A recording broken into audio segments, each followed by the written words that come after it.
अनेक पवित्र जन जे होते ते मृत्यूतून जिवंत झाले आणि त्यानंतर ते पवित्र नगरात गेलेले आहेत। आणि परमेश्वर देवाने आम्हाला त्या स्वर्गीय राज्यामध्ये जाण्याच्या अगोदर अजून एक गोष्ट दिलेली आहे, आम्ही तिथपर्यंत पोहोचावं यासाठी त्याने आम्हाला आत्मा दिलेला आहे। परमेश्वराचा जो आत्मा आहे तो आम्हाला दिलेला आहे। आणि वचनामध्ये असं लिहिलंय, परमेश्वर देवाने आम्हाला आत्मा विसार दिला आहे। विसार शब्द ऐकला ना आपण? विसार कधी दिला जातो?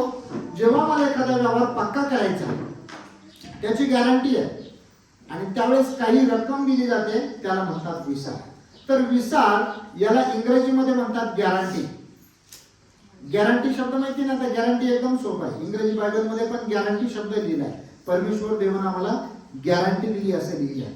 परंतु मग आम्ही जे सार्वकालिक जीवनासाठी स्वतःला तयार करत आहोत, त्या सार्वकालिक जीवनासाठी आम्हाला अजून ते पक्क सार्वकालिक जीवन आम्हाला फिक्स आहे। या संबंधाने जर आम्ही देवाचं वचन जर आम्ही वाचलं तर योहानाचं पहिलं पत्र 5वा अध्याय 12 आणि 13 वचन वाचा। योहानाचं पहिलं पत्र। ज्याला तो पुत्र लाभला आहे त्याला जीवन लाभले आहे, ज्याला देवाचा पुत्र लाभला नाही पुत्र लाभला नाही त्याला जीवन लाभले नाही। देवाच्या पुत्राच्या नावावर विश्वास ठेवणाऱ्या तुम्हाला सार्वकालिक जीवन लाभले आहे हे तुम्हाला कळावे म्हणून। हे किती वचन आहे? देवाच्या पुत्राला योहानाचं पहिलं पत्र 5:13। 13। अच्छा, 13 वचनामध्ये लिहिलंय तुम्हाला सार्वकालिक जीवन आहे। या ठिकाणी वचन आम्हाला काय करतंय? गॅरंटी देते। काय गॅरंटी?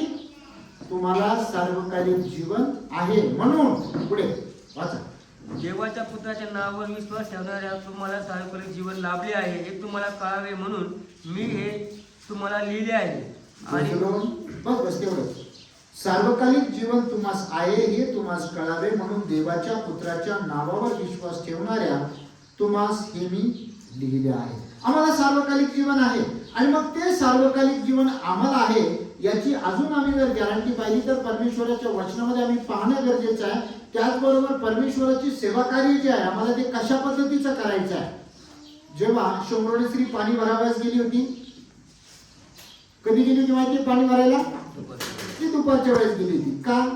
कारण कदाचित लोक तिला नावं ठेवत असतील म्हणून कोणी तिला काही बोलू नये म्हणून बिचारी ती एकटीच दुपारच्या वेळेस पाणी भरण्यासाठी गेलेली आहे। आणि जेव्हा प्रभू येशू तिला भेटले त्यावेळेस ते प्रभू बरोबर तिचं संभाषण वगैरे झालं आणि त्यानंतर प्रभू येशूने तिला एक सिक्रेट सांगितलं। योहान शुभवर्तमानाच्या 4 अध्यायाच्या 24 वचनामध्ये देव आत्मा आहे। काय सिक्रेट सांगितलं? देव आत्मा आहे आणि त्याच्या उपासकांनी त्याची उपासना आत्म्यानं व खरीपणाने केली पाहिजे। हालेलुया। देव काय आहे? आत्मा आहे आणि आम्ही जर त्याची उपासना करतो तर आत्म्यातून आमची उपासना होणं गरजेचं आहे। बऱ्याचदा काय आम्ही उपासना चालू असते आणि आमचं लक्ष बाहेरच भटकत असतं। आम्ही विचार करतो आता चर्च सुटल्याच्या नंतर आपल्याला इकडे जायचं, याला भेटायचं, त्याच्याकडून पैसे घ्यायचे, हे काम करायचं, कधी कधी बिर्याणी असते, आमचं लक्ष घड्याळाकडे असतं, कधी आता एकदाचं वचन संपतंय, जेवण करायचं आहे, उशीर पण झालाय। आणि देवाचं वचन आम्हाला सांगतं देव हा आत्मा आहे आणि आम्ही जर त्याचे उपासक आहोत तर आम्ही आत्म्यानं त्याची आराधना करणं गरजेचं आहे, आत्म्यापासून त्याची उपासना करणं गरजेचं आहे आणि तो आत्मा आमच्यामध्ये आहे। हालेलुया। पुढील जर आजचा वेळ जर नाही पुरला तर पुढील आठवड्यामध्ये याच्यावरच आपण संदेश कंटिन्यू करणार आहोत आत्म्या संबंधाने। आणि तो आत्मा जेव्हा आमच्यामध्ये कार्यरत आहे, जेव्हा तो आमच्यामध्ये कार्य करतो तर आमचं जीवन त्या पवित्र आत्म्याला साजेसं आणि त्याला आवडणारं जीवन आम्ही जगलं पाहिजे, ही त्या देवाची इच्छा आहे। म्हणून आपण आता मुख्य वचनाकडे वळूया। उपदेशकाचं पुस्तक 11वा अध्याय आणि 9वं वचन एकदा वाचूया आणि त्यानंतर पुढे जाऊया। उपदेशक 11 अध्याय 9 वचन। हे तरुणा, आपल्या तारुण्यात आनंद कर, तुझ्या तारुण्याच्या दिवसात तुझे हृदय तुला उल्हास देऊ, तू मनास वाटेच्या मार्गाने व नजरेस तसा चाल, पण ह्या सर्वाबद्दल देव तुझा धाडा घेईल हे तुला लक्षात असू दे। बस या ठिकाणी देवाचं वचन सांगतं, हे तरुणा आपल्या तारुण्यात आनंद कर, तुझ्या तारुण्याच्या दिवसात तुझे हृदय तुला उल्हास देवो, तू मनास वाटेल त्या मार्गाने व नजरेस येईल तसा चाल. पण या सर्वाबद्दल देव तुझा झाडा घेईल हे लक्षात ठेव. या ठिकाणी परमेश्वराचं वचन आम्हाला सांगतं, हे तरुणा तू आपल्या तारुण्याच्या दिवसात आनंद कर. परमेश्वर आम्हाला काय म्हणतो? हे तरुणा. आता या ठिकाणी किती जण तरुण आहेत? वर हात करा. अच्छा, म्हणजे याचा अर्थ बाकीचे वृद्ध आहेत का? परत एकदा, किती जण तरुण आहेत? आम्ही सगळे तरुण आहोत. हालेलुया. हे तरुणा तू आपल्या तारुण्याच्या दिवसात आनंद कर. कारण वचनामध्ये जर आम्ही वाचलं, यशायाचं पुस्तक 40 अध्याय आणि 31 वचन, परमेश्वराची आशा धरून राहणारे नवीन शक्ती संपादन करतील. ते गरुडाप्रमाणे पंखाने वर उडतील, धावतील तरी ते थकणार नाहीत, चालतील तरी ते दमणार नाहीत. हालेलुया. आमची शक्ती परमेश्वर नवीन करतो, परंतु परमेश्वर आम्हाला इथं इशारा देतो. शर्मन राजाने जेव्हा उपदेशकाचं पुस्तक लिहिलं तेव्हा तो आमचं खच्चीकरण करण्यासाठी लिहित नाही किंवा आम्हाला डिप्रेशन मध्ये टाकण्यासाठी तो लिहित नाही, तर तो आम्हाला उत्तेजन देतो. हे तरुणा तू आपल्या तारुण्याच्या दिवसात काय कर? आनंद कर. तुझ्या तारुण्याच्या दिवसात तुझे हृदय तुला उल्हास देव, तू मनास वाटेल त्या मार्गाने नजरेस येईल तसा चाल. पण इथं पण आहे, म्हणजे याचा अर्थ आम्हाला पाहिजे तसं वागायचं असा अर्थ नाहीये.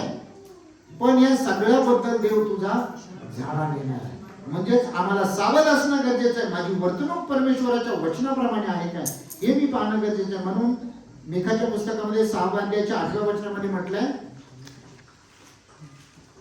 हे मनुष्या बरे काय ते त्यानं तुला दाखवले आहे. नीतीने वागणे, आवडीने दया करणे याच वाचून आणि परमेश्वराच्या समागमे राहून नम्र भावाने चालणे याच वाचून परमेश्वर तुझ्याजवळ काय मागतो. आम्ही जर परमेश्वरामध्ये आहोत, आम्ही बऱ्याचदा काय करतो, तरुण असताना आमच्या पद्धतीने आम्हाला जीवन जगायला आवडतं आणि आम्ही आमच्या पद्धतीने जीवन जगतो, आमच्या हट्टाप्रमाणे जीवन जगतो. परमेश्वराला काय अपेक्षित आहे याचा आम्ही विचार करत नाही, परंतु परमेश्वराला काय पाहिजे याचा विचार मनुष्य कधी करतो?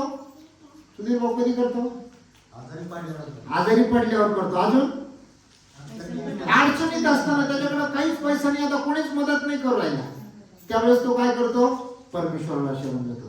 आणि सगळ्यात जास्त आजारी पडल्यावर, आणि हे किरकोळ आजार, ताप सर्दीला काय त्याला फरक नाही पडत. जेव्हा भयानक सिरियस आजार होतो, आयसीयू मध्ये जाण्यासारखा, त्यावेळेस मात्र तो सगळं सोडून परमेश्वराला शरण जातो.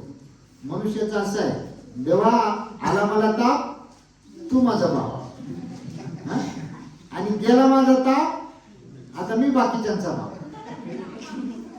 मनुष्याची ही खोड आहे, सवय नाही, ही खोड आहे. जेव्हा तो संकटात असतो तेव्हा देवाला बाप म्हणतो, आणि जेव्हा तो संकट त्याचं गेलेलं असतं तेव्हा मात्र तो सगळ्यांचा बाप बनायचा प्रयत्न करतो. परंतु देवाचं वचन आम्हाला सांगतं, हे तरुणा तू आपल्या तारुण्याच्या दिवसात परमेश्वराला स्मर, आणि तुला जसं पाहिजे तसं तू कर, परंतु परमेश्वर या सगळ्या बाबतीत तुझा झाडा घेणार आहे. आणि म्हणून वचन सांगतं, कारण तारुण्य व भरजवानी ही व्यर्थ आहे. आमचं जीवन हे व्यर्थ आहे. एक दिवस आम्हाला त्या प्रभूकडे जायचं आहे, आणि त्यावेळेस अजून काय काय घटना घडणार आहे ते आपण पाहूया. पुढच्या वचनामध्ये वाचा, 7 वचनापर्यंत आपण जाणार आहोत 12 अध्यायाच्या. आपल्या तारुण्याच्या दिवसात आपल्या निर्माणकर्त्याला स्मर, पहा अनिष्ट दिवस येत आहे आणि अशी वर्ष जवळ येत आहे की त्यात मला काही सुख नाही असे तू म्हणशील. या ठिकाणी देवाचं वचन सांगतं, आपल्या तारुण्याच्या दिवसात आपल्या निर्माणकर्त्याला स्मरण. काय म्हटलंय? तारुण्याच्या दिवसात. आमचं सध्या तारुण्याच्या दिवसामध्ये काही शरीराला अडचण येत नाही. पाहिजे कितीही वजन उचललं तरी त्या शरीराला काही तकलीफ होत नाही. परंतु जर एखादा अवृद्ध व्यक्ती जर असेल आणि त्यानं जर एखादं वजन उचललं तर त्याच्या कमरेच्या हाडं तरी कडकड कडकड मोडतील, किंवा मणक्यात तरी गॅप पडेल, मानेत तरी काहीतरी होईल, ह्या गोष्टी घडतात. परंतु तरुण लेकरांच्या संबंधाने असं काही होत नाही. आणि म्हणून देवाचं वचन त्या तरुणांना सांगतं, तू आपल्या तारुण्याच्या दिवसात परमेश्वराला स्मर, म्हणजे परमेश्वराची आम्हाला आठवण ठेवायची. आणि जेव्हा मी परमेश्वराची आठवण ठेवतो तेव्हा परमेश्वराचा आणि आमचा संबंध हा ठीकठाक असतो. परंतु जेव्हा आम्हाला गरज पडते, काही लोक म्हणतात तहान लागल्याच्या नंतर झिरा खोदायचा, मग तिथं पाणी निघेल का नाही याची गॅरंटी नाहीये.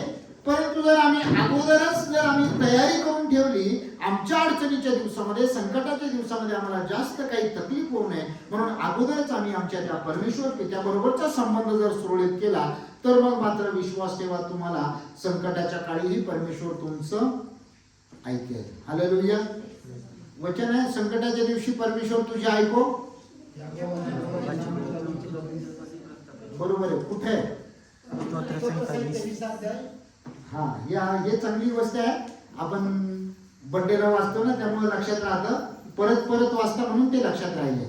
अशाच प्रकारे परमेश्वराचं वचन तुम्ही परत वाचत राहा, तुमच्या लक्षात राहील. पुढे देवाचं वचन आम्हाला सांगतं की त्या तरुणाला म्हटले, तू नंतर काय म्हणणार आहेस? ज्यात मला काही सुख नाही असे तू म्हणशील. जेव्हा तरुण असतो ना, तेव्हा काही अडचणीचं काही विशेष नाही वाटत. चल आज काम करूया, पैसा असतो, पैसा आपण खर्च करतो. परंतु जेव्हा मनुष्य वृद्ध होतो, त्यावेळेस मात्र त्याला आता कोणाच्या तरी अधीन राहावं लागतं. लेकरांच्या अधीन राहावं लागतं किंवा घरच्यांच्या अधीन राहावं लागतं, घरचे जसं म्हणतील तसे. आणि त्याच्या अगोदरचं त्याचं जीवन असं असतं की तो जे बोलेल ती पूर्व दिशा, त्याचा शब्द कोणी खाली पडू देत नाही. परंतु जेव्हा जसं त्याचं वय वाढत जातं, त्याचा अधिकार संपत जातो. म्हणजे पैसा कमवण्याचं जरा थोडंसं कमी होतं किंवा रिटायरमेंट होते, आणि मग घरातला दुसरं कोणीतरी पैसा कमवतं, घरातल्या गरजांचा पुरवठा दुसरं कोणीतरी करतं, घरातले निर्णय दुसरं कोणीतरी घेतं, आणि ती वृद्ध व्यक्ती एक प्रकारे आडगळीला पडल्यासारखी होते. आणि ही स्थिती प्रत्येकाच्या जीवनामध्ये येणार आहे, हे देवाचं वचन सांगतं. म्हणून देवाचं वचन सांगतं, तू आपल्या निर्माणकर्त्याला स्मर. पुढे काय म्हटलंय 2 वचनामध्ये? त्या समयी सूर्यप्रकाश, चंद्र व तारे अंधक होती आणि पावसानंतर आभळे पुन्हा येतील. बस आता या ठिकाणी या वचनाचा आपण पाहूया. त्या समयी सूर्य प्रकाश व चंद्र व तारे अंधक होतील. याचा काय अर्थ वाटतो बरं तुम्हाला? आपली नजर, ठीक आहे, अजून आपली नजर कमजोर होईल, सूर्य तारे प्रकाश अंधक होईल. परंतु याचा दुसरा एक अर्थ असा आहे की जेव्हा आम्ही तरुणपणामध्ये असतो, आम्ही पैसा कमवतो, सगळं काही आमच्याकडे विपुलता असते, आमचं ऐश्वर्य, आमचा शब्द, आमच्या शब्दाला मान असतो. आम्ही जर एखाद्याला काही म्हटलं, अरे मला अशी गरज आहे, माझं तेवढं हे करा, माझी मदत करा, आणि लोक लगेच येतात, आमच्या शब्दाला मान देतात. आमचे मान मर्यादा, मान सन्मान हे वरच्या लेवलला असतं. परंतु जसं वय होत जातं, त्यावेळेस लोक आम्हाला विचारत नाही का? कारण त्या मनुष्याला ऐकायला येत नाही. आणि जर तो मनुष्य एखाद्याबरोबर बोलायचा प्रयत्न करतो, तो बोलतो, आणि समोरचा व्यक्ती पण जर त्याला उत्तर देतो, परंतु त्याच्या लक्षात येते यांना काय ऐकायला येत नाही. आणि मग तो मनुष्य त्याला 3 वेळा बोलावं लागतं, म्हणून त्याला तो काय करतो? टाळायचा प्रयत्न करतो. म्हणजे जो पहिलं जो मान, मर्यादा, सन्मान होता, तो काय होतो? कमी होत जातो. आणि दुसरा अर्थ हा आहे, प्रकाश अंधुक होईल, म्हणजे त्या व्यक्तीची नजर पण कमी होत जाणार आहे. कधी? मनुष्याचं वय जसं वाढत जाणार आहे, त्यावेळेस या गोष्टी घडणार आहेत. आणि आता परत म्हटलंय की पावसानंतर आभळे पुन्हा येतील. याचा अर्थ काय? आभळे म्हणजे ढग. पाऊस आला, पाऊस पडून गेला, परत म्हणतो ढग आला. कधी जेव्हा आम्ही पावसाची वाट पाहतो आणि पाऊस पडतो, आणि पाऊस आम्हाला समाधानकारक पडल्याच्या नंतर आमची अशी इच्छा असते की आता पाऊस थांबला जावा. परंतु पाऊस काही थांबायचं नावच घेत नाही. खास करून बहिणीचे ते कपडे वगैरे वाळलेले नसतात, त्यांना फार टेन्शन येतं. हे पाऊस कधी एकदाचा जाईल, कधी एकदाच ऊन पडेल असं होतं. परंतु काय होतं? पाऊस पडतच राहतो. हे एक प्रकारे मनुष्याच्या जीवनातल्या समस्या आहेत की त्या समस्यानंतर एवढ्या वाढतील, एक समस्या संपते नाही तर लगेच दुसरी समस्या हजर असणार आहे. कधी? जेव्हा मनुष्य वृद्धत्वाकडे चाललेला आहे, त्यावेळेस त्या मनुष्याच्या जीवनामध्ये अशा प्रकारच्या गोष्टी घडणार आहेत. पुढच्या वचनामध्ये वाचूया. त्या काळी घराचे रखवालदार कापतील, बळकट पुरुष वागतील, दळणाऱ्या थोड्या उरल्यामुळे त्यांचे काम बंद पडेल, खिडक्यातून पाहणाऱ्या अंध होतील. किती वाचलं? तिसरं. त्या काळी घराचे रखवालदार कापतील, बळकट पुरुष वागतील. घराचे रखवालदार कापतील, बळकट पुरुष वागतील म्हणजे काय? घराचे रखवालदार, आमचं शरीर जे आहे परमेश्वराचं घर आहे. एक वचन वाचू आपण, करिंदकराचं पहिलं पत्र 3 अध्याय 16 वचन. कोणाचं पाठ आहे? करिंदकराचं पहिलं पत्र 3 अध्याय 16 वचन कोणाचं पाठ आहे? तुम्ही देवाचे मंदिर आहात. Very good. तुम्ही देवाचं मंदिर आहात, देवाचा आत्मा तुमच्यामध्ये वास करतो हे तुम्हाला कळत नाही का? हालेलुया. आणि देवाचा आत्मा कुठे वास करतो? आमच्यामध्ये. आम्ही देवाचं मंदिर आहोत आणि म्हणजेच आम्ही देवाचं घर आहोत आणि त्या घराचे रखवालदार काय होतील? कापतील. म्हणजे आमचे पाय जे आहे, वृद्ध व्यक्ती झाल्याच्या नंतर असा ताईट उभा राहून पळू शकतो का तो? नाही. त्याला एकदम असं वाकून वाकून चालावं लागतं. त्याचे हात पण गळून जातात. घराचे रखवालदार कापतील, बळकट पुरुष वाकतील, त्याचं कंबर देखील वाकलं जातं, हात पण पार झुकले जातात आणि पुढे दळणाऱ्या थोड्या उरल्यामुळे त्यांचे काम बंद पडेल. याचा अर्थ काय? आता दात काय होतील? थोडे राहतील, थोडेसे राहतील आणि मग त्यांचं काम बंद पडणार, कारण चावतच नाही. एकदा पाठीमाग एकदा व्हॉट्सअपला एका आजीचा व्हिडिओ आला होता, मला मटण नको, फक्त आईनी पाणी द्या, रसा रसा द्या. का? दातच नाही ना मटण खाण्यासाठी. आणि या ठिकाणी देवाचं वचन सांगतं दळणाऱ्या थोड्या उरल्यामुळे काय होणार आहे? त्यांचे काम बंद पडेल. म्हणजे त्या मनुष्याचं जेवण पण कमी होतं, कारण खायलाच होत नाही. खिडक्यातून पाहणाऱ्या अंध होईल. म्हणजे मनुष्याची नजर जी आहे ती अंधुक होईल, त्याला दिसायला कमी होईल, चष्मा लावून पण उपयोग होत नाही. आणि जात्याचा आवाज मंद झाला म्हणजे बाहेरील दारे मोडतील. या ठिकाणी जात्याचा आवाज मंद झाला म्हणजे 2 प्रकार आहेत. जात्याचा म्हणजे जेवणाचं पण आहे आणि कान पण बंद होतील. म्हणजे जेव्हा जे काही आहे एकदम हळुवारपणे, जेव्हा एखादी गोष्ट आहे, मोटर जर फास्ट व्यवस्थित जर चालली तर त्याचा व्यवस्थित जोरात आवाज येतो, परंतु ते जर काही प्रॉब्लेम जर झाला तर एकदम हळुवारपणे ती चालते आणि त्याचा आवाज कमी होतो. म्हणजे मनुष्याची जी कार्य करण्याची क्षमता आहे ती फार कमी मंदावली जाईल असं आम्हाला देवाचं वचन सांगतं. आणि पक्षाच्या शब्दाने देखील त्याच्या निद्रेचा भंग होईल. याचा अर्थ काय होईल? पक्षाच्या शब्दाने निद्रेचा भंग होईल म्हणजे त्या मनुष्याची झोप उडेल. जेव्हा मनुष्य वृद्धत्वाकडे झुकतो त्यावेळेस या गोष्टी घडतात. सर्व गायन स्वरे मंदावतील, ते चढावाला भीतील. चढावाला भीतील म्हणजे काय? सतत भय राहील. अरे आता काय होईल? अजून माझं काही अडचण आहे का? अजून माझं दुखत तर नाही ना? मला काही प्रॉब्लेम तर नाही झाला ना? असे अनेक लोक या जगामध्ये आहेत ज्यांच्याकडे पैसा भरपूर आहे. त्यांना थोडं जरी काही दुखलं तरी ते एवढे घाबरतात की पटकन डॉक्टरकडे जातात. डॉक्टर मला बघा, मला चेक करा, मला काय झालं बघा. आणि ह्या प्रकारे त्यांच्यामधलं जे भय आहे ते वाढत वाढत जातं असं आम्हाला देवाचं वचन सांगतं. रस्ता धोक्याने भरला आहे असे त्यास वाटेल, बदाम फुलेल. आता या ठिकाणी 2 अर्थ आहे बदामाचे. बदाम फुलेल म्हणजे धाप पण लागेल आणि दुसरा अर्थ आहे डोक्याचे केस जे आहेत ते पांढरे होतील असं लिहिलंय. बदामाला आल्मंड, बदामाला आल्मंड म्हणतात इंग्रजीमध्ये. आल्मंड ब्लॉसम, ब्लॉसम म्हणजे काय होईल? फुलला जाईल. म्हणजे जी आमचे जी चांगलं केस आहेत आता सध्याचे मस्त दिसतात स्टायलिश मध्ये, नंतर काय होतील? पांढरे पांढरे होतील असा त्याचा अर्थ आहे. आणि बदाम फुलेल पुढे टोळ सुद्धा जड असा वाटेल, वासना निमेल. वासना निमेल म्हणजे अगोदरची जे काही तुमची हे ताकद होती, मी हे करेन, माझ्यामध्ये हे धमक आहे, मी एवढ्या दिवसात अमुक अमुक गोष्ट करणार, मी एवढ्या दिवसात एवढा पैसा कमवणार किंवा एवढं काम आहे ना हे मी 1 तासात संपवणार. गणभाऊ आणि बापू दादा काल शुक्रवारी एका ठिकाणी गेले, बरंच मोठं काम होतं आणि जवळजवळ 3,000चं काम, 3,000चं मातीचं काम आहे. किती वेळ लागायला पाहिजे? 3,000चं मातीचं काम त्यांना करण्यासाठी दिवसभर आता समजा त्यांच्याकडे आहे तर किती तासामध्ये त्यांनी ते काम करायला पाहिजे? 2 तासात 3,000चं काम? हा, कमीत कमी 1 दिवस तर लागेल की नाही? कारण अशी जर रोजंदारी जर म्हटलं माणसाला तर किती? 600 रुपये रोजंदारी आहे ना माती काम करण्याची. 600 रुपये रोजंदारी. त्यांना 3,000 रुपये त्या कामाचे मिळणार आहे 2 जणांना. म्हणजे रोजंदारी किती पडली? 3,000. म्हणजे 2 दिवसाच्या पेक्षाही जास्त रोजंदारी. म्हणजे कमीत कमी किती दिवस लागायला पाहिजे त्यांना तेवढं काम करायला? 2 दिवस आरामशीर धरले. त्यांची ताकद पाहून 1 दिवस धरला, परंतु त्यांनी ते काम किती वेळात संपवलं माहितीये? किती तासात? 1 तासात का 1.5 तासात? 1.5 तासात त्यांनी काम संपवलं तेवढं. हालेलुया. कशामुळं? सध्या ताकद आहे.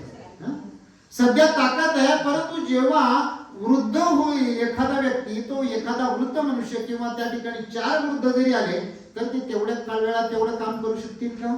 नाही. म्हणजे त्यावेळेची जी धमक आहे ती धमक निघून जाणार आहे. मनुष्य जेव्हा वृद्ध होतो ना तेव्हा ही सगळी धमक त्याच्यातली निघून जाते आणि मग त्यावेळेस तो म्हातारा झाल्याच्या नंतर मी असं करायचो, मी तसं करायचो, मी तरुणपणात असं होतो तसं होतो, आणि ते काही आमच्या तरुणांना काही पटत नाही, परंतु त्यांनी ते केलेलं असतं. हालेलुया. आणि आम्हाला आज पण त्या गोष्टीचा गर्व होतो, परंतु आता जर जमत नाही तर त्या गोष्टी आठवून काय फायदा?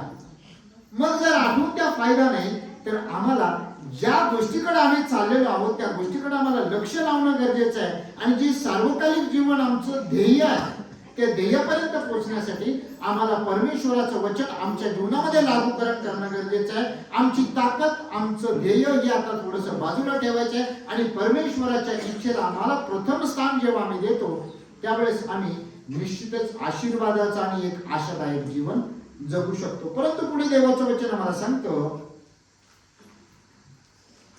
काय म्हटलं पुढे? वासनाने मिळेल, कारण मनुष्य आपल्या अनंतकालिक निजधामास चालला आहे आणि ऊर बडवून रडणारे गल्ल्या गल्ल्यातून फिरतील. याचा अर्थ काय? त्या माणसाचा आता शेवट झालाय.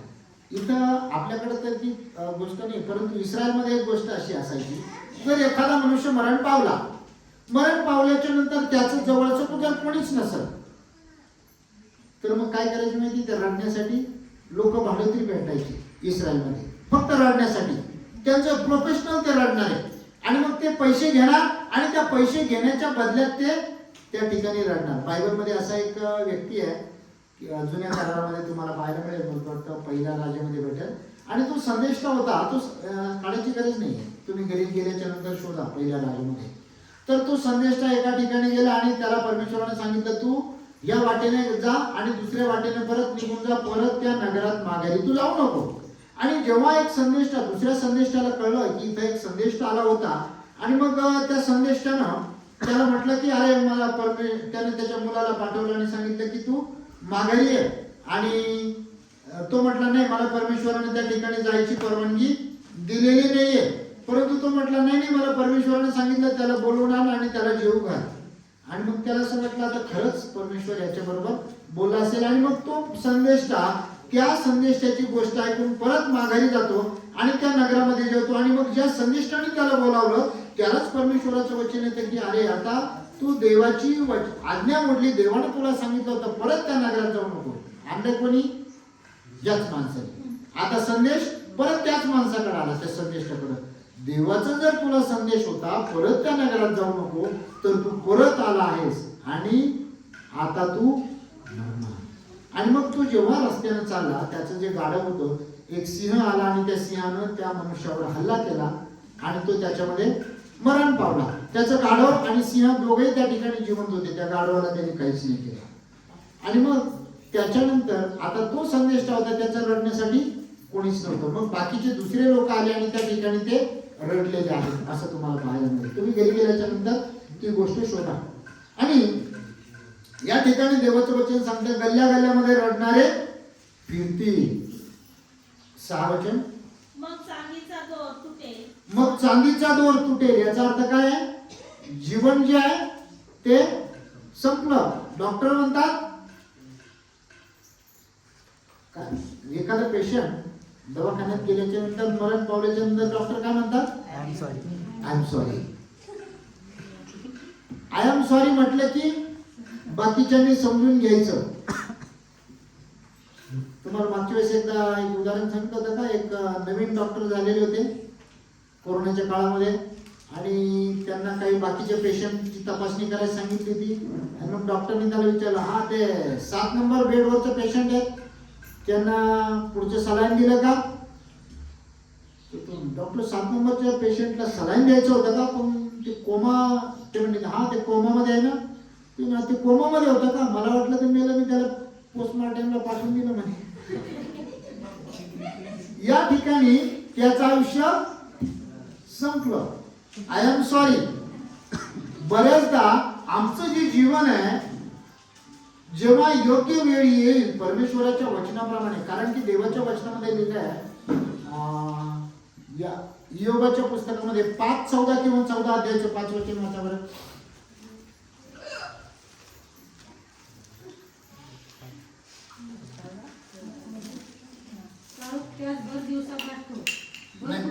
काळ त्यांना भर दिवसा गाठतो. नाही, 14:5 वाचा मग.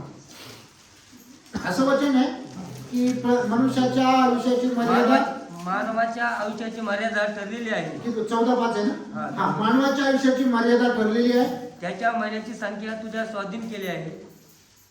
तू त्याच्या आयुष्याची मर्यादा नेमली आहे. तू त्याच्या आयुष्याची मर्यादा नेमलेली आहे. प्रत्येक मनुष्याच्या आयुष्याची मर्यादा काय झालेली आहे? ती त्याला परमेश्वराने नेमलेली आहे आणि ती त्याला ओलांडता येत नाही. जर परमेश्वराने ठरवलं या मनुष्याला 60 वर्ष आणि 2 दिवस द्यायचे, देवाचं वचन सांगते की त्याला ओलांडता येत नाही. आणि मग आम्हाला असं वाटतं, अरे जर तो तिथं नसता गेला, जर ते असं नसतं झालं, लवकर दवाखान्यात नेलं असतं तर तो वाचला असता. परंतु देवाचं वचन काय सांगतं? त्याच्या आयुष्याची मर्यादा ठरलेली आहे. परंतु ती मर्यादा मनुष्याला वाढवता येते का? मग ती वाढवता येते. एक राजा होता बायबलमध्ये, तो राजा तुम्हाला सगळ्यांना माहिती आहे, हिजकिया राजा. आणि हिजकिया राजाचं आयुष्य संपलं. घरी गेल्याच्या नंतर वाचू शकता तुम्ही, 1 राजे 20 अध्यायामध्ये 1 ते 7 वचनामध्ये, त्यानंतर यशायाच्या पुस्तकामध्ये 38 अध्यायामध्ये वाचा. आता काढायची गरज नाही, ती स्टोरी तुम्हाला माहिती आहे, मी तुम्हाला सांगतो. आणि मग देवानं यशया संदेशाला त्याच्याकडे पाठवलं आणि त्याला म्हटलं की तू आता मरणार आहेस, तू आपल्या घराची निर्वाह कर आणि तू मरणार आहेस. त्यावेळेस त्यानं काय केलं? यशाला म्हटलं का तुम्ही आजारासाठी प्रार्थना करा, किंवा तो म्हटलं का माझ्याकडे आता पैसा खूप आहे, मी दुसऱ्या डॉक्टरांना बोलवतो, या दवाखान्यात जातो, नगरच्या दवाखान्यात जातो, पुण्याच्या दवाखान्यात जातो, रुबी हॉलमध्ये जातो, असं त्याने विचार केला. तो रडला आणि परमेश्वरा सांगते तो बोलू लागला. परमेश्वराला म्हणतो, प्रभू तुला माझं जीवन माहिती आहे, मी कसा वर्तलो तुझ्या समोर. आणि त्याच्यानंतर काय झालं? परमेश्वरानं त्याचं आयुष्य 15 वर्ष वाढवून दिलं. आणि मग इथं देवाचं वचन आम्हाला सांगतं की मनुष्याला त्याच्या आयुष्याची मर्यादा ओलांडता येत. आणि मग हिजकिया राजाने कसं काय ओलांडली बरं? त्याचं एक सिक्रेट आहे. नीतिसूत्रे 4 अध्याय 10 वचनामध्ये वाचा.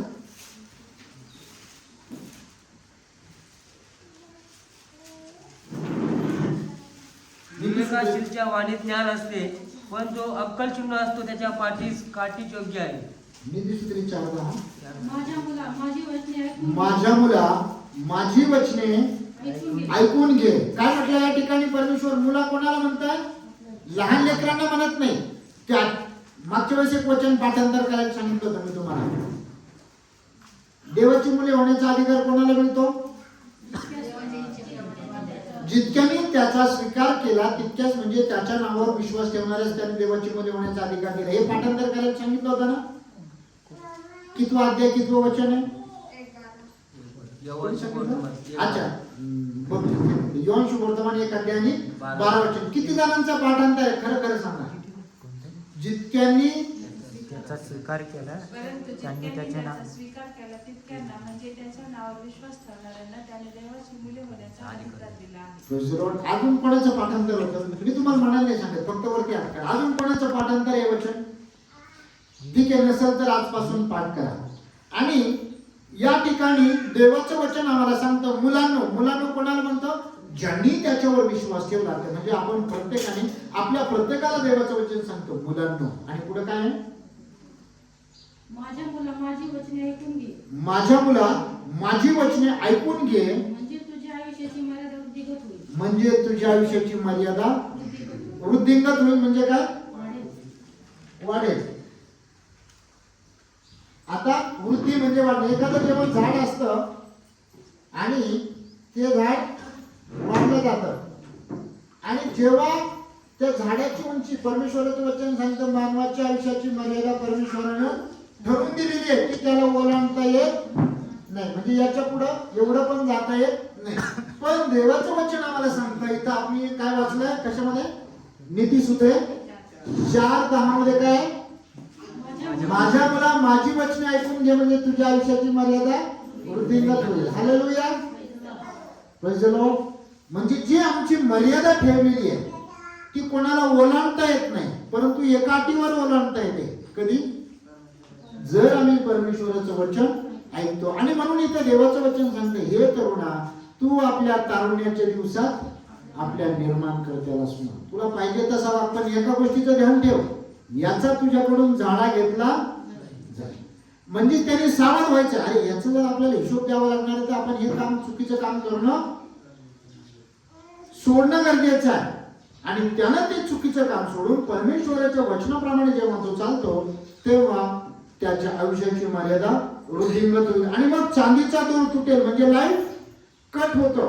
पुढे काय म्हटलंय, सोन्याचा कटोरा फुटेल. सोन्याचा कटोरा म्हणजे नेमकं काय, सोन्याचा कटोरा म्हणजे काय, सोन्याचा कटोरा फुटेल.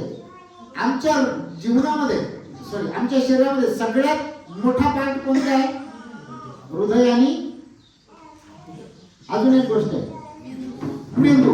हृदय आणि मेंदू हे दोघंही काम करायचे जेव्हा थांबतील तेव्हा शरीर बंद पडेल. सोन्याचा कटोरा फुटेल. पुढे,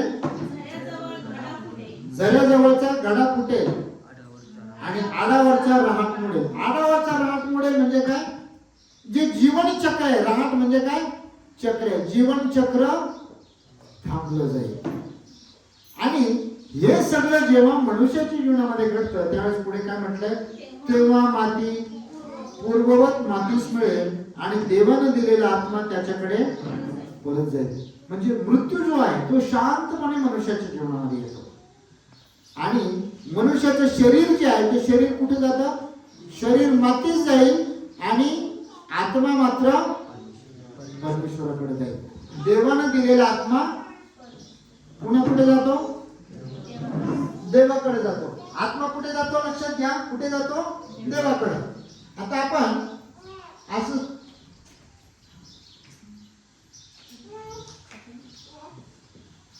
स्वर्ग, देव आणि इथं पृथ्वी आहे, माती आहे. मनुष्य मेल्याच्या नंतर त्याचं शरीर मातीमध्ये गाडलं जाईल आणि मनुष्याचा आत्मा कुठे जाईल, परत देवाकडे जाईल. इथं आपण आत्मा आहे म्हणून असं समजूया. आत्मा कुठे जाणार आहे, देवाकडे. बरेचसे लोक, पाळक लोक देखील म्हणतात, या मृतात्म्यास, याच्या आत्म्यास शांती लाभो. दादा कोणाचा बड्डे असल्याने म्हणतात देव तुला शांती देव. चांगली गोष्ट आहे, शांती, एकमेकांना शांती देणं गरजेचं आहे. जोपर्यंत आम्ही जे जिवंत आहोत ना, एकमेकांना शांती द्या असं देवाचं वचन सांगतं. जेव्हा तुम्ही एखाद्या घरात जाल तेव्हा काय म्हणा, या घरास शांती असो. आम्ही म्हणतो प्रेज द लॉर्ड. आणि वचन काय सांगतं आम्हाला, काय म्हणायचंय, या घरास शांती असो. म्हणून पौल जेव्हा लिहितो तेव्हा तो म्हणतो तुम्हा सलाम. सलाम या शब्दाचा अर्थ आहे शांती. आणि जेव्हा प्रभू येशू आपल्या शिष्यांना जेव्हा जेव्हा भेटले, याच्यामध्ये आले, तेव्हा येशूने काय म्हटलं, तुम्हा शांती असो. हालेलुया. आम्हाला एकमेकांना शांती द्यायची आहे, परंतु जो आत्मा आहे त्याला म्हणणं हे कितपत योग्य आहे. या आत्म्यात शांती, कसं म्हणतात ते, या आत्म्यात शांती लाभो, हे योग्य आहे का. देवाचं वचन काय सांगतं, आत्मा कुठे जातो, देवाकडे. आणि मग देव कसा आहे, आपण अजून एक वचन वाचूया. करींदराचं पहिलं पत्र 14 अध्याय 31 वचन, फास्ट मध्ये 30 का 31 वचनामध्ये, 30 का 33 वचन असते तरी आहे. सर्वांना शिक्षित पुढे पुढे वाचून. कारण देव संदेश त्यांच्या आत्मे संदेश त्याच्या स्वाधीन असतात. कारण देव अव्यवस्था माजवणारा नाही, तर तो शांतीचा देव बस आहे. बस बस. देव अव्यवस्था माजवणारा नाही, तर तो कसा आहे, शांतीचा देव. आपण लोकांना असं वाटतं की आत्म्याला शांतीच नाही मिळाली आणि तो आत्मा गेलाय कुठं, देवाकडं. मग जर असे सगळेच आत्मे अशांत आत्मे आहेत आणि ते देवाजवळ गेल्याच्या नंतर तिथे किती गोंधळ होईल बरं, गोंधळ होईल का नाही, होणार. आणि देवाचं वचन आम्हाला काय सांगतं, देव कसा आहे, शांतीचा देव आहे. म्हणजे आत्म्याची तर देवापुढे गोंधळ करू शकतील का? नाही. ते देवाजवळ गेल्याच्या नंतर त्या ठिकाणी शांतीच आहे. हालेलुया. आणि मनुष्याच्या जीवनामध्ये जी शांती आहे ती शांती परमेश्वरानं दिलेली आहे. आणि जेव्हा मनुष्याचा मृत्यू होतो तो जमिनीमध्ये गाडला जाईल आणि देवाचा आत्मा मात्र, जो आत्मा आहे तो मात्र देवाकडे जाईल. म्हणून एखादा मनुष्य मेल्याच्या नंतर हे कधीच म्हणायचं नाही की देवाला याच्या आत्म्याला शांती दिली. ठीक आहे. तो आत्मा परत त्या देवाकडे जातो. परंतु आता प्रश्न हा आहे, आता जे आम्ही जिवंत उरलेले आहोत, काय आमच्यामध्ये देवाचा आत्मा आहे ना? ठीक आहे. आता आपण आपल्या मेन संदेशाकडे जाऊया. उशिरा सुरू झाल्या मीटिंग, आपलं चॅट उशिरा सुरू झालाय. थोडं 15 मिनिटं लेट राहील नेहमीच्या पेक्षा. आणि देवानं जो आमच्यामध्ये आत्मा दिलेला आहे, मगाशी आपण वाचलं करिंदकराच्या पत्रामध्ये, काढू नका, आता काढू नका, फक्त समोर बघून सांगा, गणभावनी नाही सांगायचं. 3 अध्याय आणि 16 वचन काय करिंदकराचं पहिलं पत्र 3:16, तुम्ही देवाचं मंदिर आहात आणि देवाचा आत्मा तुमच्यामध्ये वास करतो, हे तुम्हास ठाऊक नाही काय. हालेलुया. देवाचा आत्मा आमच्यामध्ये वास करतो, आम्ही देवाचं मंदिर आहोत. आता मोबाईलचं उदाहरण घेऊया आपण. मोबाईल मध्ये जर आम्ही पाहिलं तर सगळं काही तो काम करतो, फोटो काढण्याचं काम करतो. परंतु जेव्हा आम्हाला संभाषण करायचं असतं त्यावेळेस मोबाईल मध्ये काय गरजेचं असतं? बॅलन्स गरजेचा असतो. बॅलन्स कशामध्ये असतो? सिम कार्ड मध्ये. जर तुम्ही सिम कार्ड मध्ये बॅलन्स आहे, सिम कार्ड मध्ये तुम्ही 1000 रुपयाचा रिचार्ज केला तर 3 महिने चालणार आहे. परंतु त्याच्यातनं जर सिम कार्ड तुम्ही काढून टाकलं, बाजूला काढलं, तर मोबाईल चालणार आहे का? नाही. एखाद्या मनुष्याला तुम्ही रिपेअर केलं, हॉस्पिटलमध्ये गेला, 5 लाख रुपये त्याच्यासाठी खर्च केले, परंतु त्याच्या आतमधला आत्मा निघून गेला, काही कामाचा आहे का? मग मोबाईल मध्ये तुम्ही कितीही वायफायचा बॅलन्स टाकला, कितीही टॉक टाइम टाकला, परंतु त्याच्यातलं जर सिम कार्ड काढून घेतलं तर तो मोबाईल जस्ट खेळण्यासाठी, फक्त खेळण्यासाठी तो राहील. आणि अशाच प्रकारे देवाचा जो आत्मा आहे तो मनुष्यामध्ये, आमच्यामध्ये देवानं टाकलेला आहे. आणि तो आत्मा जर आता परमेश्वराने काढून घेतला तर मग मात्र बिगर सिमचा मोबाईल होईल, त्याचा काही उपयोग होत नाही. म्हणून एफिसकराच्या पत्रामध्ये 2 अध्याय 1 ते 10 वचन आपण वाचणार आहोत. फास्ट मध्ये वाचा.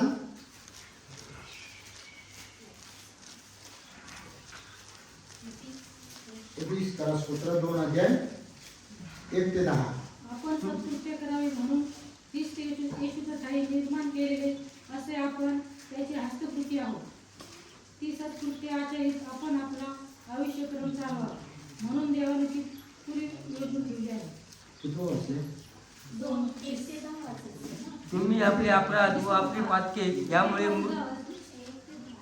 दुसरा अध्याय ना, तुम्ही आपले अपराध, बरोबर आहे. तुम्ही आपले अपराध व आपली पातके यामुळे मृत झालेला होता. बस या ठिकाणी देवाचं वचन काय सांगतं? तुम्ही काय झालता?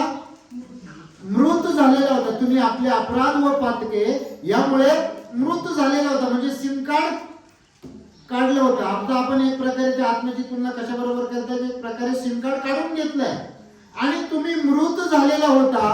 पुढे त्या पातकामध्ये तुम्ही पूर्वी चालत होता. त्या पातकामध्ये तुम्ही पूर्वी चालत होता. अर्थात या जगाच्या राहणीप्रमाणे अंतरिक्षातील राज्याची अधिपती म्हणजे आज्ञा मोडणाऱ्या लोकांच्या आज्ञा कार्य करणाऱ्या आत्म्याच्या अधिपती यांच्या धोरणेप्रमाणे चालत होता.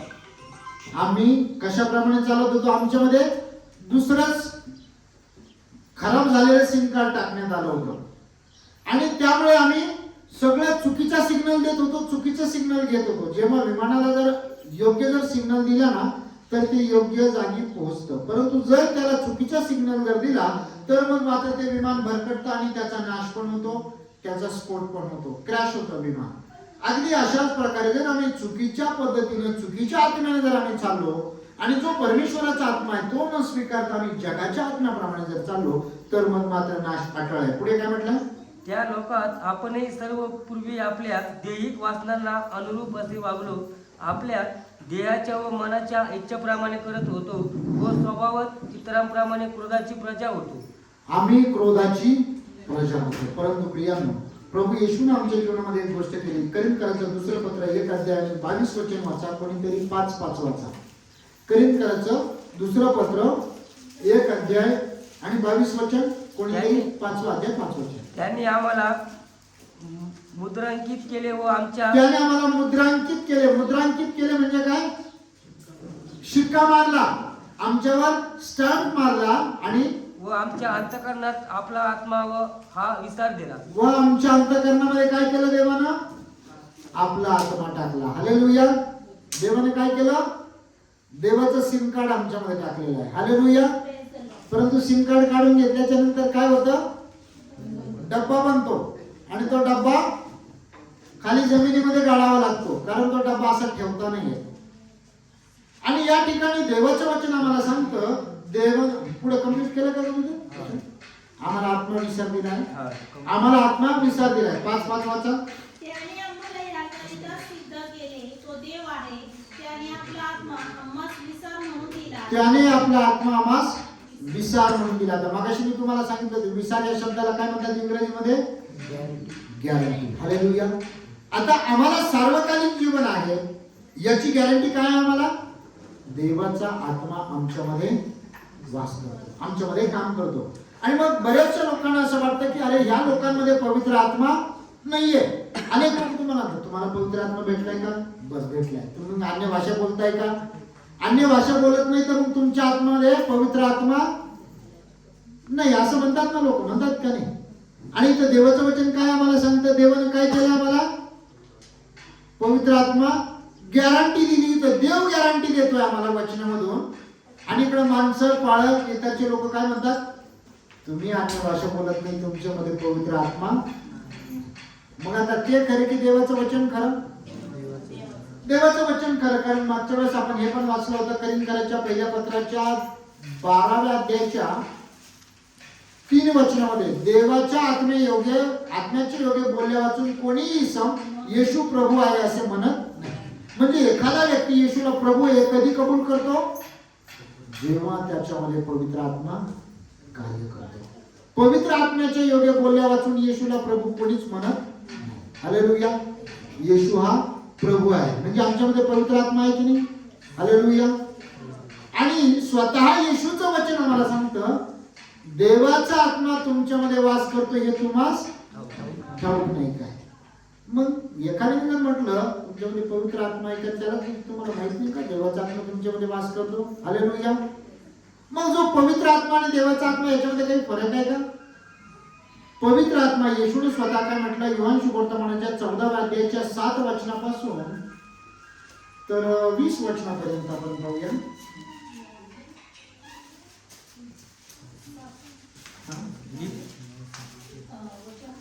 7 वचनापासून.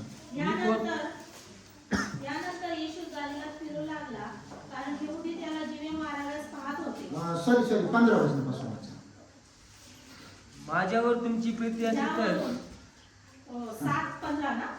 नाही, 14 अध्याय 15 वचन. माझ्यावर तुमची प्रीती असली तर तुम्ही माझ्या आज्ञा पाळाल.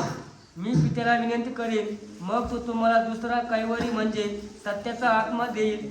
या ठिकाणी प्रभू येशू जेव्हा जगामध्ये होते त्यावेळेस त्यांनी म्हटलं की जर तुम्ही माझ्या आज्ञा पाळल्या तर परमेश्वर काय करेल? तुम्हाला कैवारी म्हणून सत्याचा आत्मा तुम्हाला देईल. पुढे अशासाठी की त्याने तुमच्या बरोबर सदा सर्वदा राहावे.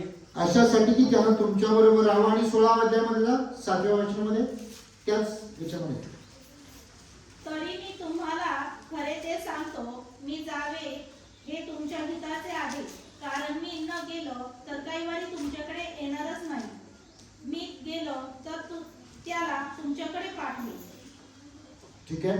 म्हणजे प्रभू येशूनं या पृथ्वीवरून स्वर्गारोहण झाल्याच्या नंतर तो पवित्र आत्मा जो आहे, तो पवित्र आत्मा आता आमच्यामध्ये कसा पाठवला ते आपण पुढच्या आठवड्यामध्ये पाहणार आहोत. कारण त्यासाठी अजून कमीत कमी 40-45 मिनिटं लागतील. का करायचं कंप्लीट? घ्यायचं का 40-45 मिनिटं अजून? मी घेईल, परंतु तुम्ही पण बसाल, परंतु तुमचं मन इथं नाही राहणार.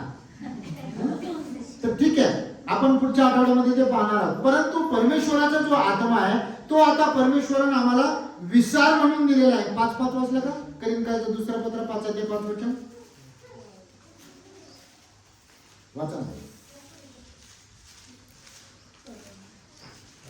ज्याने आम्हाला याकरता सिद्ध केले तो देव आहे. त्याने आम्हाला आम्हाला विसार म्हणून दिला आहे. त्यानं आम्हाला आत्मा विसार म्हणून दिला. म्हणजे देवाचा आत्मा जो आहे तो आम्हाला गॅरंटी म्हणून जर मिळालेला आहे तर त्या आत्म्यामध्ये आम्ही पुढे चालणं गरजेचं आहे. म्हणून प्रभूचं वचन जेव्हा शमरोनी स्त्री बरोबर प्रभू येशू बोलले त्यावेळेस काय वचन सांगितलं तुम्ही सांगा आता. देव आत्मा आहे आणि त्याच्या उपासकाने त्याची उपासना आत्म्याने बरोबर. देव आत्मा आहे आणि त्याची उपासना त्याच्या उपासकांनी आत्म्याने आणि खरेपणाने केली पाहिजे. आता जर देवाने आम्हाला त्याचा आत्मा विसार दिलाय गॅरंटी म्हणून तो आत्मा आमच्यामध्ये आहे तर त्या आत्म्यामधून आमची उपासना होणं गरजेचं आहे. जेव्हा मी उपासनेला बसतो ना तेव्हा ती आत्म्यातून झाली पाहिजे. आमचा मोबाईल वगैरे तेवढ्या 2 तासासाठी बंद ठेवा, काही हरकत नाही. कोणताही मोठा अधिकारी असाल तर येशूपेक्षा तो मोठा नक्कीच नाही. हालेलुया. म्हणजे आम्हाला आत्म्याने आराधना करायची आहे. पाळत पाहतात, माझ्या बाजूचं कोणीतरी माझ्याकडे पाहत आहे म्हणून फक्त त्यांनी डोळे बंद केले मी पण डोळे बंद करणार, ते ओरडले हालेलुया म्हणून मी पण ओरडणार असं नाही. तुमच्या आत्म्यातून त्या परमेश्वराला आवाज द्या आणि विश्वास ठेवा. परमेश्वराचं वचन सांगते जेव्हा नीतिमान धावा करतात आणि परमेश्वर त्यांना संकटातून सोडवतो असं वचन सांगतं 34 अध्यायाच्या 17 वचनामध्ये स्तोत्र संहितेमध्ये. आम्ही नीतिमान ठरतो प्रभू येशूवर विश्वास ठेवण्याच्याद्वारे आणि जेव्हा आम्ही धावा करतो त्यावेळेस परमेश्वर आमच्या प्रार्थनेला उत्तर देतो. आणि म्हणून देवाचं वचन सांगतं थिस्सलुनीकराचं पहिलं पत्र 5 अध्याय आणि 19 वचनामध्ये वाचा.